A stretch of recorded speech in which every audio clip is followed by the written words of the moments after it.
is the first in 5 PLC presentations in our PLC series. This is creating effective PLCs. And this webinar this afternoon is brought to you by the Department of Education. This is your team for the webinar this afternoon. I am Lauren Mercier. I work for Demonstrated Success, and I will be facilitating the presentation this afternoon. Heather Jenkins, also from Demonstrated Success, will be your presenter. Hello. On the call, we also have Annie Wallace. She is your math consultant from the Department of Education. Hello, everybody. Thanks for coming. And also from the Department of Education, we have Jenny Cavalieri, who is your ELA consultant. Hi, everybody. Thanks for having us. So here are just some logistics for this afternoon. Thanks so much to the Department of Education for sponsoring this series, and thanks to you all for taking some time out of your afternoon to join us. We're so excited to have you here with us. This is the first of 5 webinars in our PLC series. And so in this format, everybody will be muted, but we definitely want you to ask questions. So please feel free to enter the questions in the chat, in the Q&A in the chat.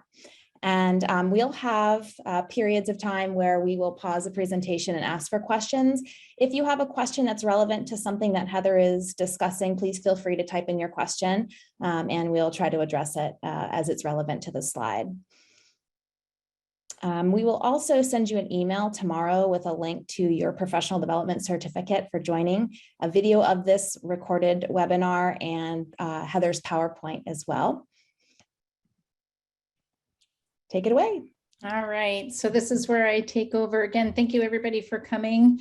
I do turn my camera off. It tends to be a little bit of a distraction for me, but I just wanted everybody to kind of see the person behind what's happening here. So the first part of our agenda today is we're going to just give a general overview of what PLC means and what they are.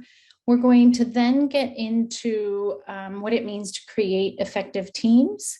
We're going to go a little bit into what happens in a PLC cycle and then have a general Q&A section at the end. After each portion of our agenda, we do have time for questions. And like Lauren said, she will interrupt me if she feels like it's a question that's really pertinent to what I'm talking about now and that can't wait. So we'll just get started here. The first thing that I want to talk about here is just the overview of PLC. This is a general description of what I feel like our days are like as teachers right now. Everything is piling up. We don't have a lot of time. We're sort of racing against the clock. And so what the PLC model is, they're professional learning communities. And what we are really striving for is having efficient and effective PLCs to be able to help us drive instruction. So PLC, again, professional learning communities. I know that this particular acronym has been used quite a bit in schools right now, and a PLC is any team meeting that you ever have. For us, PLC is a little bit different. So the 3 big ideas of PLC are ensuring that students learn, it's a culture of collaboration, and a focus on results.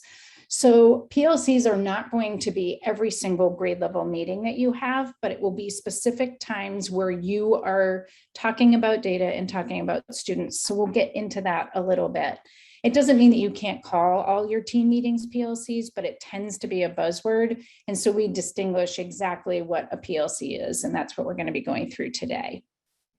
So to kind of elaborate on this, for the first one, ensuring that students learn, right? When we're talking about the fact that students are learning, we are distinguishing the fact and the difference between teaching it and having students learn it. Right? We are gone with the days of, well, I taught that, it's all set, I'm moving on. We are now in the process of making sure, and have been for quite some time, that we're not just teaching it, but we're ensuring that all students learn it, because there is a huge difference. The second portion is talking about a culture of collaboration, right? if we talk about PLC, that we have everything kind of on the bottom from the DeFores. They were sort of the pioneers of PLC. So a lot of what we talk about is really ingrained in what their research and everything that they've done. But this culture of collaboration that we talk about is a systematic process in which we're working together, right? We need to all come together. And as we do that, the impact is to improve student learning. We are not on our own islands of we're in our classroom and I work by myself and these are just my students. There's no my students, your students, they're all our students. So again, gone are the days of, well, I have no idea because they're special ed, or I have no idea because they're Title I, or, oh, they're in a different classroom. This is a whole systematic approach to a culture of collaborating between everybody that is touching students in our schools. The next part of that collaborative culture is, again, the students are the responsibility of the entire school community. We work with our colleagues to make sure that we have opportunities for growth, right? When we're all contributing, we are working towards a better teaching environment, right? There are a lot of times where we feel like that sometimes we're really good at what we're doing with teaching, and that's great. But we also have to be open to the way that other folks are teaching to realize that maybe there is something that they're doing that we could incorporate in our own teaching and we could grow from in understanding how they teach it.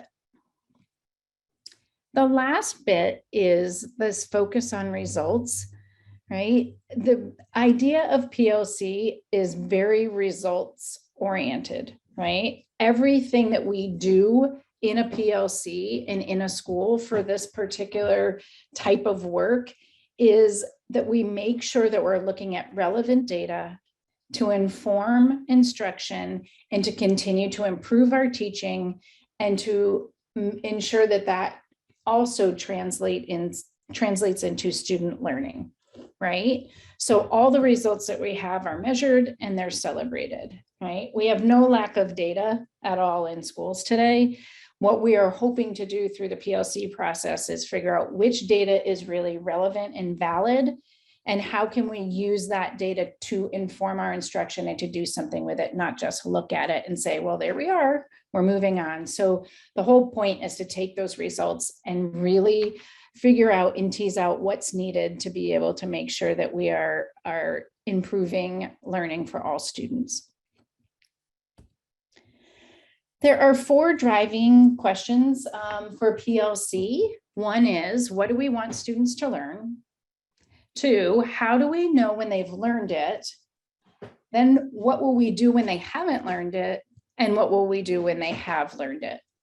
So I always say when I'm working with folks, if you are in a meeting, it is not a PLC unless you are answering one of these questions, right? So you might have team meetings every week on Thursdays, and that's great. You have team meetings during that time.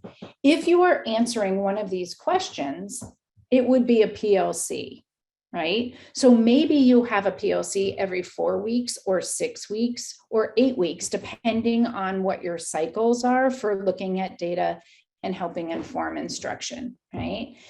There are definitely times where we have all hands on deck, and that is what the PLC is. Everybody's there, everybody's included, and we're making sure that we're talking about student learning and student data.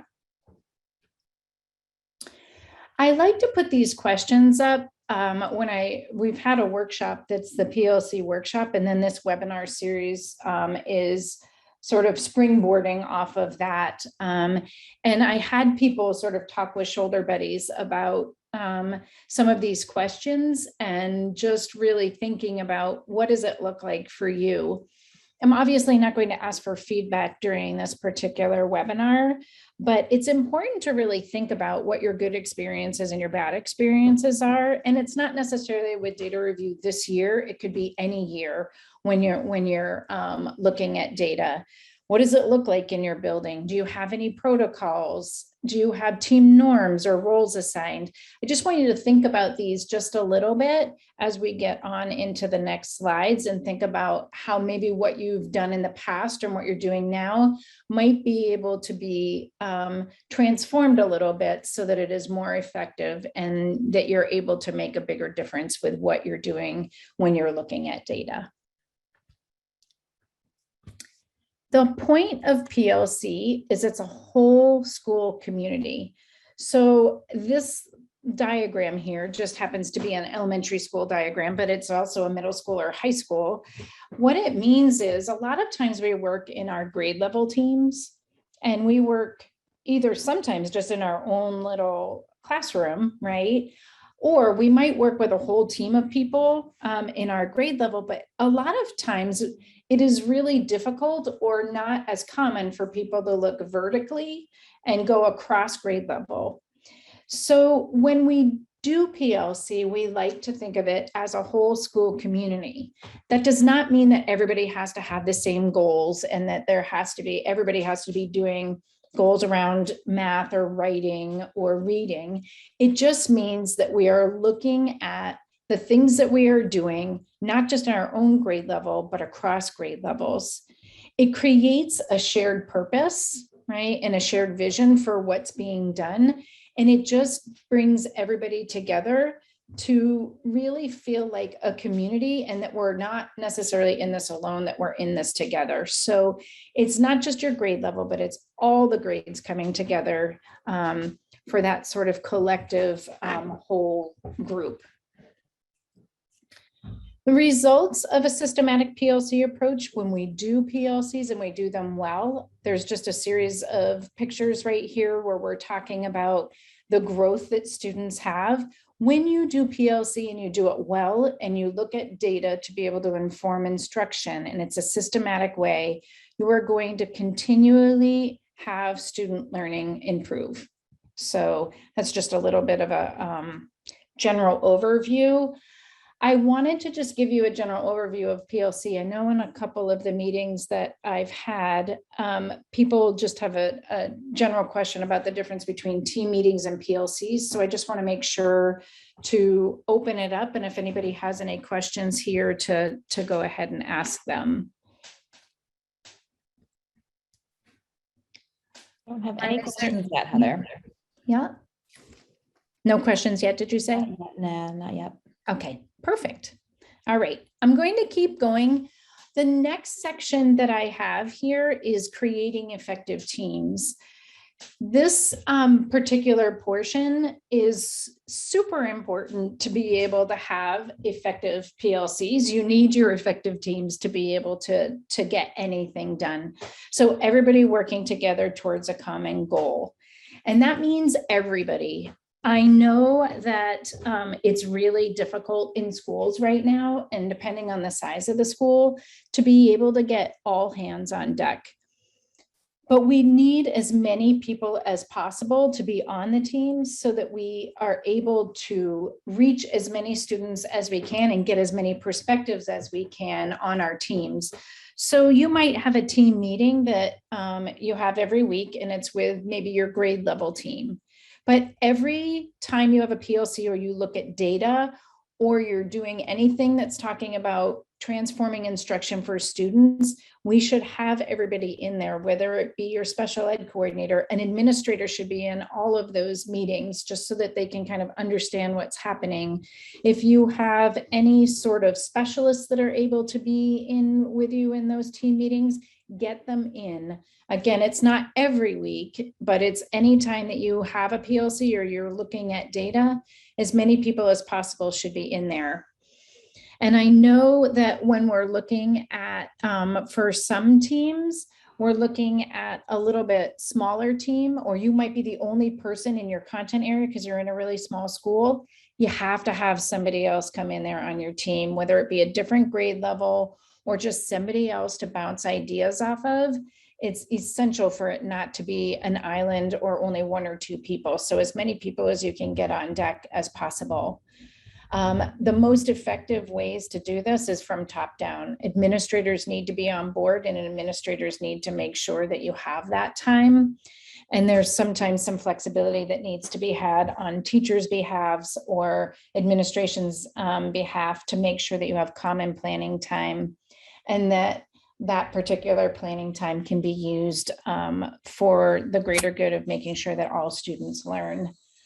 I have talked to a lot of folks. I know that contracts can be a barrier in this, right? Our teacher contracts, because a lot of times our planning time cannot be touched, and PLCs cannot be done during our planning time because we're supposed to be able to do all of our planning, and it needs to be outside of our prep time.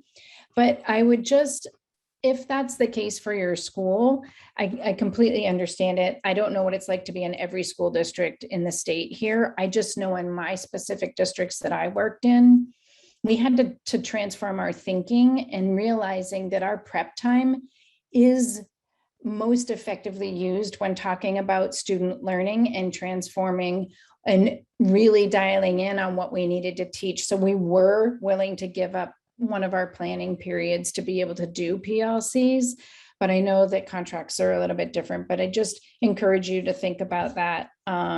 It's not adding something else, it's just changing what we traditionally do maybe during a prep period.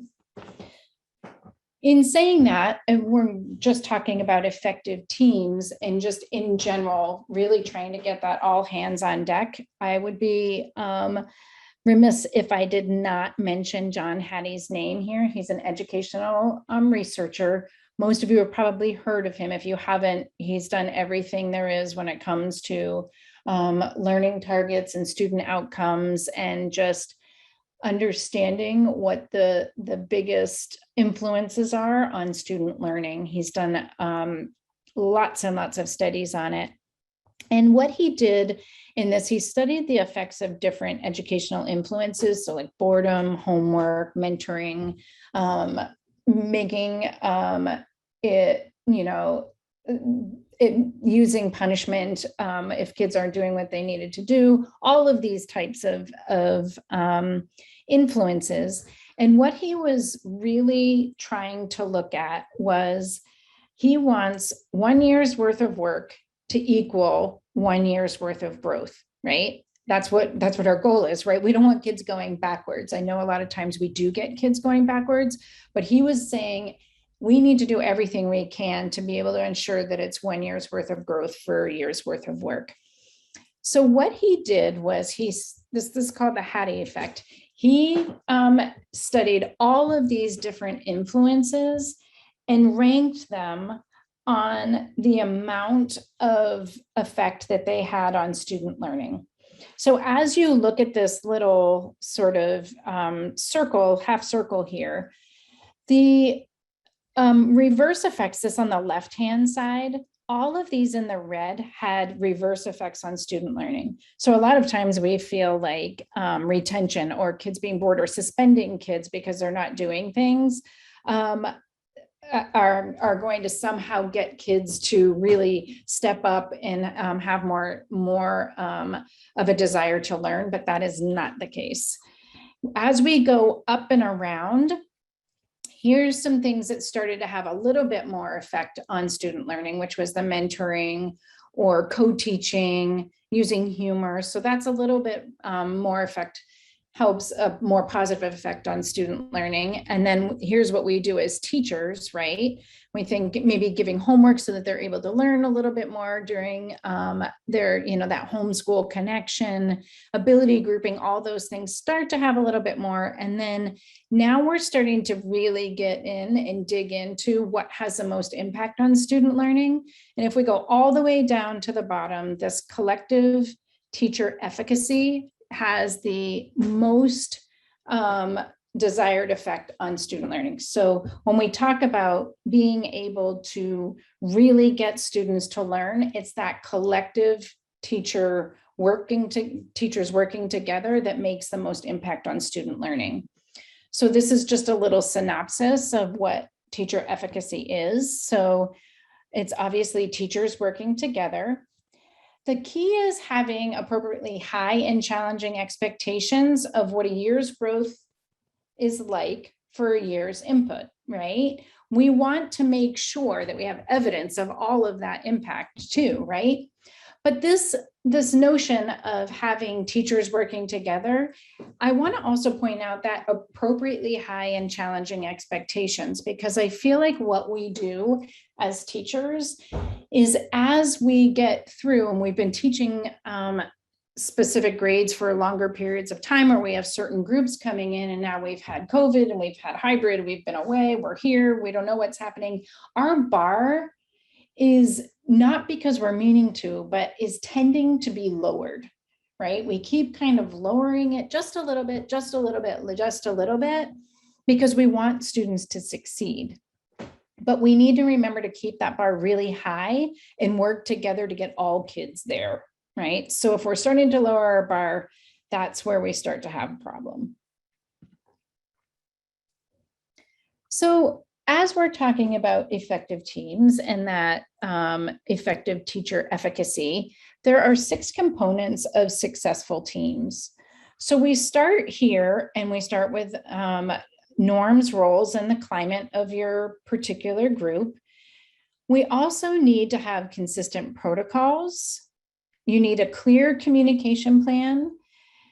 You need shared, articulated, measurable goals. People need to be accountable. And then we have defined timelines throughout. So I want to go through each one of these. You have a lot of handouts that are going to be shared with you in a folder that have all of this information in here. There's a 6 components of successful teams, and it's all of these, this information is in on the pages. So you're going to be able to get this as a handout. What I did on these slides is I just kind of pulled out what I thought were some of the major points for you to be able to know about each specific component of successful teams. So when it comes to norms, roles, and climate, basically, all of these norms and roles are created so that we have common expectations, right? We want to build a positive culture. We want to have a climate where people are able to make sure that they are engaged, that they're active, right? A lot of times when we create norms, it's to make sure that everybody is contributing to the group. So you want to make sure to review those at the beginning of a meeting. Same thing with roles. We want to have specific roles for people. And so that everybody feels like they are part of the whole team and contributing in some way. Norms could be posted or they could be read in the beginning. Shouldn't have more than probably 5 or 7 of them. Once you get to too many norms, it just becomes that, too much to think about. So you want to have a smaller number of norms, and you want to make sure that they are really helping people participate, right? So we have in our PLC binder, we have this establishing norms protocol. It walks you through step by step all of the considerations for creating norms for your particular teams. This is not new, right? We've had a lot of teams work effectively and they have their norms established. Just a couple of little side notes about norms. Make sure that you revisit the norms every year, and that if you have new team members, that they are able to help contribute to possibly switching the norms from year to year, or making sure that they can add to, or that you can tweak norms at any time. Because what ends up happening is if your team has the same norms year in and year out, you want to make sure that those norms are 100% created and reflecting what you need to do as a team to be able to effectively work together. So they might change from year to year. This next one is just a supplemental document as well that's in the handouts. These are the Thinking Collaborative has done these 7 norms of collaborative work. And it just gives you some suggestions on what you could do for norms for your group, right? So a lot of groups have different types of people in their groups, right? For our team, for demonstrated success, we have weekly meetings and we have norms for our meetings. And one of them is that we love each other, right? Another one is that we do not, that there's no multitasking. You have to be just really focused on the task at hand. And some of these, that particular norm was created by somebody who knows that they are someone that tries to maybe multitask sometimes. So that was created, you know, she was the one that brought that particular norm up. There are also teams where you know that you might have somebody who's super negative on your team and they tend to derail the conversation a lot. So you might have a norm that's we need to assume positive intentions or no tangents or going out into the weeds, right? Another norm that I really feel like is important is for you all as teams to recognize that we all have a team member maybe that we've worked with in the past or maybe working with now that never talks, right? We leave meetings and we're like, oh my gosh, he or she never said a word, you know, they're not even, you know, contributing or what have you. And we assume it's because they don't want to contribute. So just be careful of falling into that sort of thinking, because I know I was on a team and we sort of felt like we had somebody on our team that didn't talk a lot. And what we actually needed to do was this sort of pausing and putting ideas out there and just saying right here, let it be quiet for just a couple of minutes, because I find that those people who don't talk very much in meetings, sometimes they just need time to process. Sometimes they just want to listen to what other people have to say. And if you don't give them room to be able to reflect and to be able to speak, they will not. But I also find these are the people who tend to have the most insight sometimes because they have thought a lot about it. So just make sure if you have people on your team like that, create norms to be able to make it easy for them to be able to talk, whether it be that you're going to do a whip or everybody's going to talk, or we're going to pause and allow time for everybody to contribute. On our inner PLC binder, we have a little PLC team norms sheet.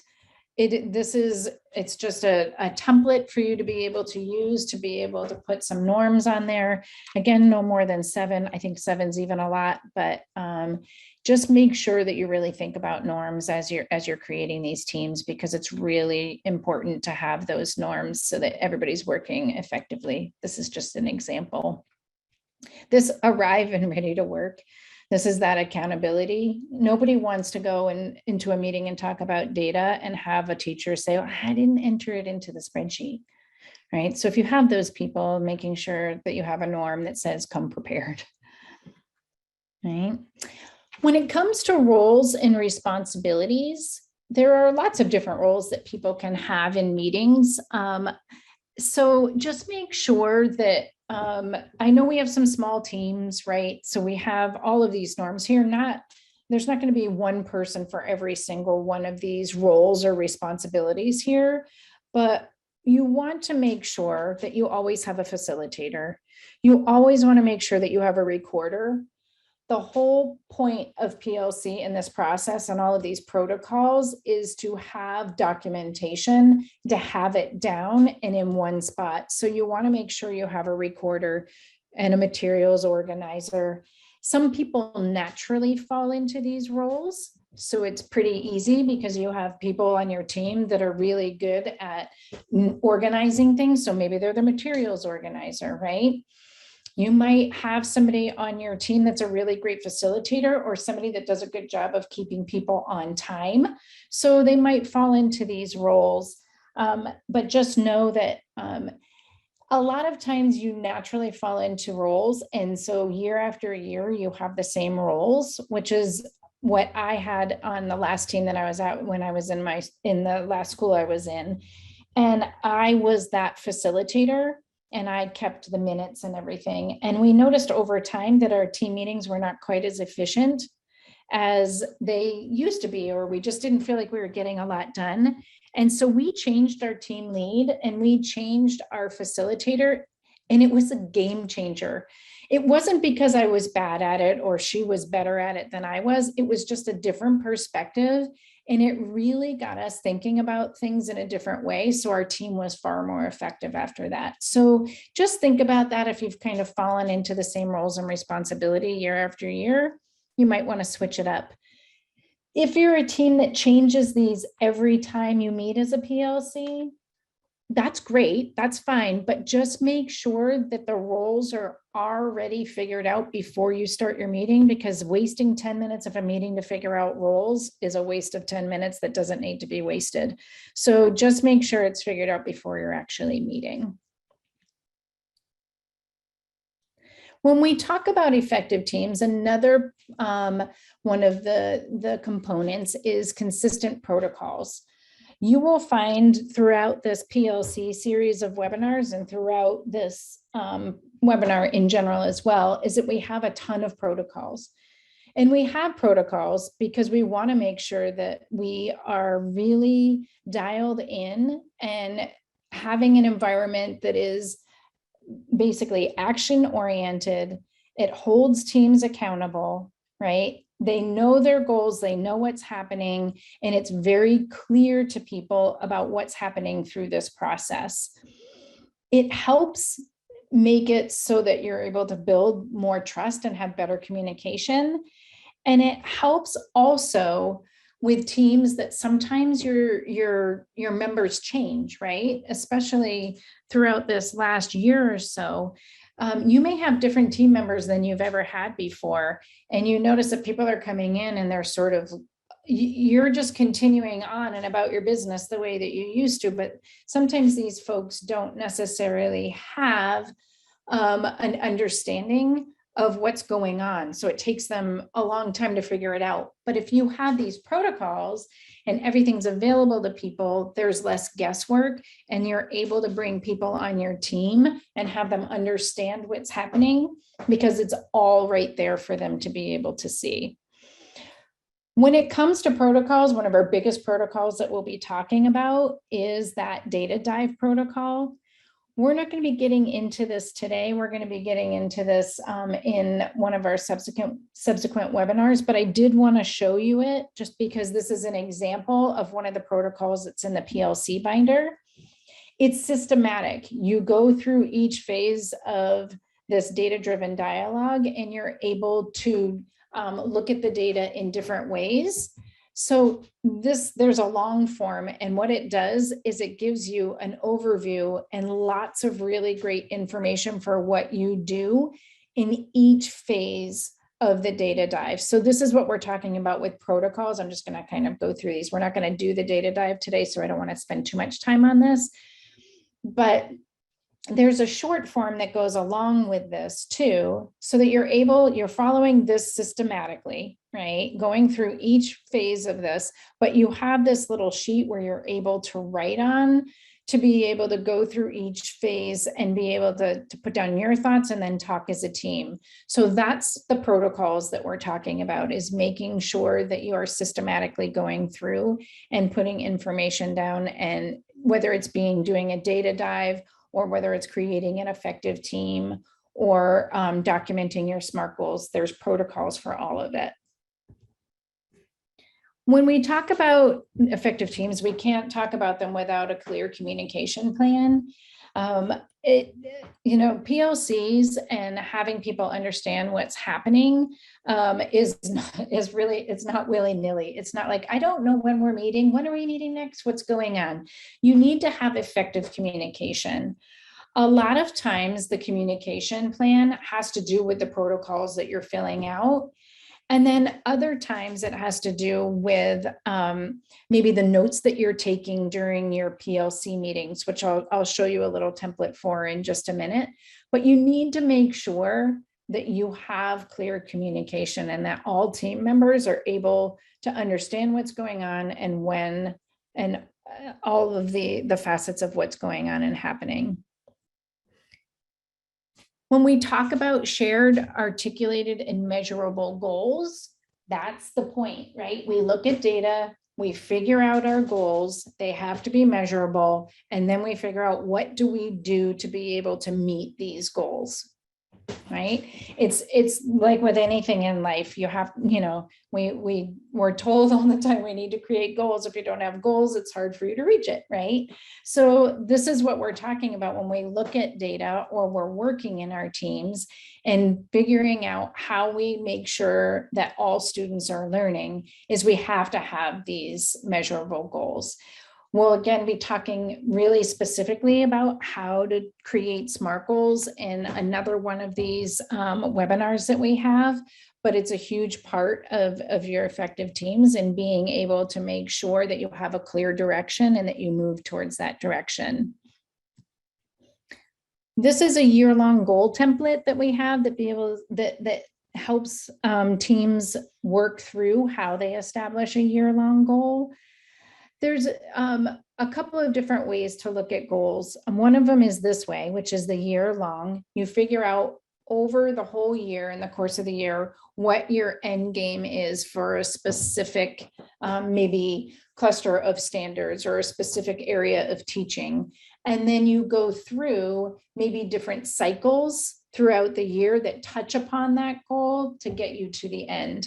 So we'll talk a little bit more about that during one of the next webinars, but this is one of the templates for that.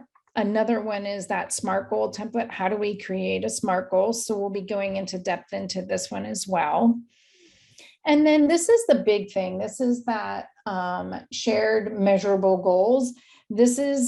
Here are the action steps that we need to be able to get and reach this goal for where we want students learning to be, either at the end of a cycle or at the end of a year. So this is another one of those ways that we can really make sure that we're clear in communicating and having those measurable goals for our teams. This accountability process has to do with making sure that the teams are able to, with their administrators' help or their leadership's help, be able to create this environment that everybody is able to come together, and that we know that certain people are responsible for certain portions of success for students, right? So a lot of times at these meetings, there's a lot of artifacts that are collected, and we need to make sure that we're taking notes. We need to know who's responsible for what. It is something that is essential to making sure that teams are effective. So we have some steps for how the PLC cycle goes. A lot of this has to do with and starts with these notes that you're going to be taking, and making sure that everybody is understanding what their part of that is and what they're accountable for, right? So this is that note-taking template that I was talking about here. And this is just it's a template. You can use whatever you would like. I would highly recommend that you have a running document that has all of the past notes on it, and then the most current is up towards the top. And I like this area here where it says PLC agenda topics. All of these areas here are what you would maybe be discussing in a PLC. So if it's something other than that, then it's probably not necessarily technically a PLC. It might be just a regular grade level meeting, but I like the little checklist up here. I also like on this, you put who's in attendance and any notes, but you put any sort of parking lot items, maybe things you didn't get to, or a lot of times teams put in here the to-dos. Who needs to do it? What are the to-dos? When does it need to be done by? So everything is really crystal clear for what's being done during a particular time in a PLC cycle. This defined timelines, right? We don't have a lot of time, right? So you want to make sure that you have defined timelines. You want to make sure that if you are going to be giving an assessment and you're going to be doing a data dive, that it is very clear when that data needs to be entered by, when it needs to be ready to go and when you're meeting, because nobody wants to go into a meeting with a teacher who's got a pile of assessments that hasn't been put into a spreadsheet yet when you're trying to do a data dive, right? So having that defined timeline and sticking to it is really helpful, right? Now, there's going to be times where you might be in your PLC cycle and you might say, we know our kids aren't there yet. They're not quite ready for the post-assessment that we're going to be doing with this data dive. We need a little bit longer. And that's fine, but you also need to just realize the ripple effect of that, because as you keep pushing it off and pushing it off and pushing it off, if you're a specific school that has a really hard time of getting all of those all hands on deck, and you've decided that you're going to push out that assessment, you may not get that same group of people together again for quite some time. So you just have to kind of think about, where are we in the cycle? What do we need to be doing? It's not that you need to just, push through and we're going to assess because now's the time where we said we needed to assess, but it's just really making sure that you're not continuously pushing off because you don't feel like kids are there yet. You need to figure out the most efficient and effective ways to get them there. This team functioning rubric is a rubric that we use with any sites or anybody that we're working with that are really starting to try and implement PLCs. I love this rubric because we have teams fill this out in the beginning and they figure out where they are for each one of these 6 components, whether they're beginning, developing, deepening, or sustaining. And I like this because, for the same reason why I love a lot of rubrics, is it's very clear where you might be and where you can improve, right? So I tend to have teams fill these out at the beginning of a time where I'm working with them, and maybe in the middle of a time, and then at the end, just to see how far they've come with their PLC process and their components of successful teams. So each one of the components has that same portion of the rubric, so that you're able to go in and really assess where your team is and where they need to get going to. I'll pause right there again just to see if there's any questions, Lauren. Yeah, we do have 2. We actually do have a 3rd question. It's about cycle though, so I'm going to hold off and see if maybe we address it in the next section. But okay. The first question is from Julie, and she says, I teach 4 sections of an honors biology course with another teacher who is responsible for 2 sections of honors biology. Besides the 2 of us, who else might be in our PLC? Anybody that you can get in there, quite frankly. You should have some sort of administrator, so principal, assistant principal, director of special ed, anybody who works with special ed. If I had my way, I know that it's a little bit tricky because I can tell that you're most likely at a high school level, but having some specialists in there or anybody that might be able to has your students in any way that could be helpful or would have insight, that's who I would have on that team. You don't have to think just biology or just science because it does lend itself. You're looking at specific data and talking with any teachers who might have these students in any way that would be able to provide insight for what you could do with that data. Great. Thank you, Heather. And from AJ, a question. Our specials team meets weekly, so the art, music, PE, etc. Would you recommend the specialist to have a PLC together or to pop into grade level PLCs? It really depends on how your school is structured. I know that our specialists, and I was in a K-8 school, our specialists had their own goals. But what ended up happening is that one year we had a writing goal for me in my grade level, and we were really working on this writing goal. And I think we were really remiss in not having our specialist teachers in with us because they do writing in their specials. Like we should have had our media specialist and library person in because they do have them write during that time. It would have been good for them to know what our goal was. And so that they could mimic that when they were writing in their classes.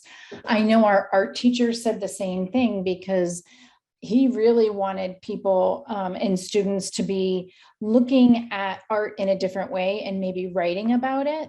So it would have been really good for him to know our goal. I know that it's not always possible that way, but just making sure that specialists are aware of what's happening. And if you do want to bring them in, every specialist I've ever worked with in the schools that I've been in wants to be able to contribute to the greater good of students. If they can incorporate it, a math goal, a PE teacher can help with a math goal, whether it be that they're, sort of incorporating some of those skills into something that has physical activity. Those specialists are really invaluable in those meetings. Great. Thank you, Heather. Okie doke. So moving on to this last portion, this is that PLC cycle portion that we're talking about. So what happens in this cycle? So again, 4 driving questions of PLC. What do we want students to learn? How will we know when they've learned it? What will we do when they haven't? And what will we do when they have? I'm going to bring these up a million times because they're really the whole basis of what PLC is, and that's what's driving PLC. So the first thing we need to do is start with highly effective research-based core instruction. It's a single bullet in this presentation, but it is the most important portion of what we're doing, right? We have to have highly effective teaching. That teaching changes over time. If you've been teaching the same exact thing in the same exact way every single year, switch it up, right? We need to make sure that we are constantly changing. Kids are changing right now. I came out of the classroom a little bit over a year ago, and I used to joke that I could have a trapeze and I would be swinging on that trapeze in the front of the room to be able to get kids to sort of pay attention. And part of it is just because their learning styles have really changed, right? As much as I want to fight it, and as much as it makes me crazy to see electronics everywhere, they're a part of these kids' lives. So we need to make sure that we're constantly sort of thinking about the best ways to get them really involved and that we're really highly effective in having our students learn what they need to, right? Again, that systematically identifies students who are not succeeding. That's how we're going to make sure that we are getting everybody learning that needs to be able to learn. And then making sure that we also provide additional time and support until they master those targets. PLC has a lot to do with making sure that all students are meeting expectations, but that does not necessarily mean that we disclude the kids who already have it and that need that sort of extra information or sort of that extra push to be able to really increase their depth of knowledge on specific types of instruction or specific areas of learning. So I don't mean to disclude kids that might need extension, but we're really looking at making sure that all students are learning what they need to. So this is a little grid here of sort of what happens in a PLC cycle, right? So I'm just going to run through this really quickly.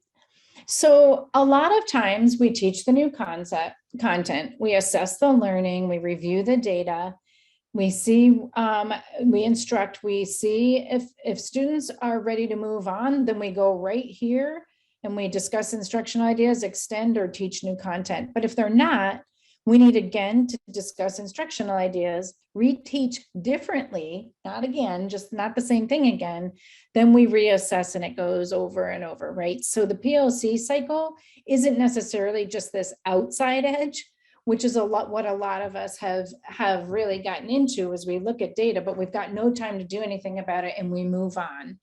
PLC is not moving on until you have a certain number of your students learning, right? If you've got 2 or 3 that are outliers, then you do move on and we make sure we do what we can for those 2 or 3 outliers. But if the majority of your group is not getting it, you have to reteach. So what happens in these meetings, right? We're going to identify what our essential learning targets are. What is it that we're trying to make sure that all students are learning? We make sure that we have common data, right, that is relevant, that we really need, and we know reflects that learning, right? We're going to review that data, and we're going to just determine which students need reteaching, and maybe who might need that enrichment. You discuss students, talk about all the strategies that you're going to use to be able to make sure that they are learning what they need to, you're planning instruction, and then you're reflecting. Celebrating is a huge thing, and we're documenting, right, with all of those particular protocols that we had there. Now, a lot of people say, why do we have to use a protocol? We're really good at looking at data. We're really good at getting everything together. Our team knows where we're at. I will tell you though, a lot of times I felt like my team was really an effective team. I felt like we were able to be really effective, but I can tell you after really digging into this and understanding this, we could have been more effective. We could have made sure that we were always remaining outcome oriented and super efficient. There were definitely times where we had meetings where we didn't get what we needed to done because we kind of went into the weeds or went off on a tangent. So they help us with that. It's a really predictable atmosphere. You know when you're going in, what you're going to be doing, you know what the expectations are. And it's just like with students, when you give adults expectations, there is trust, right? We tend to collaborate a little bit more. It's a safer environment. And it also ensures that it's really comprehensive and rigorous, and that you're doing everything you can to improve student learning. And it keeps you accountable for pursuing those goals. There's so many times where teams create goals and they create them in the beginning of the year. They might look at something to assess them at the middle of the year, and then at the end of the year, they look at it again and they hope that they got there.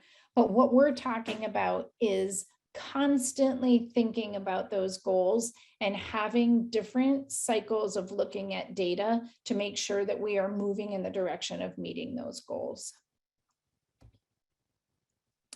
So one of the first things that you do in a PLC cycle is you pre-assess, right? You need some sort of data to be able to say, this is where we are, and then this is where we need to be. So these are just some examples of pre-assessments. We're going to talk a lot about pre-assessments in another webinar, but I just wanted to give you an overview here. So we have a pre-assessment template. Here's just a sample. A lot of times with this pre-assessment, it's just making sure that this whole question of why you're choosing the assessment, a lot of times as you answer that, you find that maybe the reason that you're choosing it doesn't match the data that you're going to see. So it's a really good question to ask yourself. So again, we have, after we pre-assess, we're going to go through this data-driven dialogue. We're going to go right through that whole process and go through the data dive, which again, we're going to do in another one of these webinars. We're going to establish our year-long goal, or maybe it's a cycle goal, depending on which type of data that we're looking at. We're going to create SMART goals. Here's a template that you can use for your strategies or action steps to be able to meet that goal.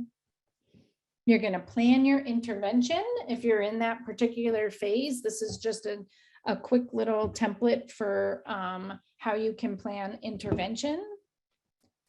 You're going to document any strategies or materials that you're going to be using for either intervention or teaching, which group you're doing, right? Then after that, all this instruction is going on. You're going to do a post-assessment. You're going to see how the kids are doing on the post-assessment, which matches your pre-assessment, right? If it's not apples to apples, then you're not going to be able to see the growth necessarily that you would like. And then you're going to do an evaluation of what went on. And this is a summary page where you're able to summarize what that particular cycle of looking at data and making sure that you're changing your instruction and really dialing in looks like, so that you can start your next cycle. There's traditionally 3 cycles. We'll talk a lot about SMART goals in one of our next webinars, but this is just a little taste of what that is. In your folder that you will be shared with you, it's on a Google Drive, it will have the contents of the PLC binder that has a lot of these different protocols in it that I just went through really quickly today. Today is really just a general overview of creating effective teams and just what PLC is. And then in our next webinars, we're going to be getting really into the nitty-gritty of what it is to look at, pre-assessments and SMART goals, and really looking at intervention for, what it looks like with tier 1, tier 2, tier 3. That's not today. This was just kind of the general overview, but I gave you the whole PLC binder in your handouts. And that's that. I can see that there's quite a bit in the chat and the Q&A, Yes. Lauren. So there is a question. Trish has a question. Has anyone used the PLC model to create school goals with colleagues and administration? you definitely could, right?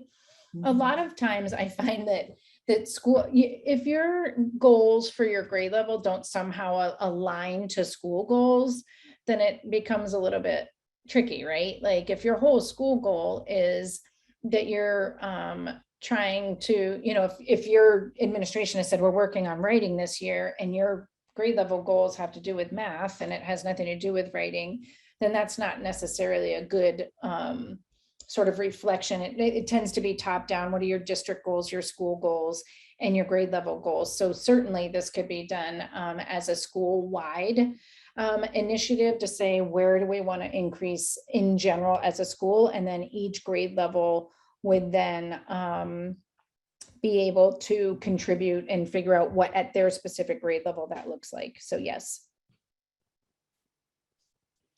And I think we'll hit this, but just some interest in signing up for future webinars, so we can touch upon that at the end. That's my next slide, I think. There you go.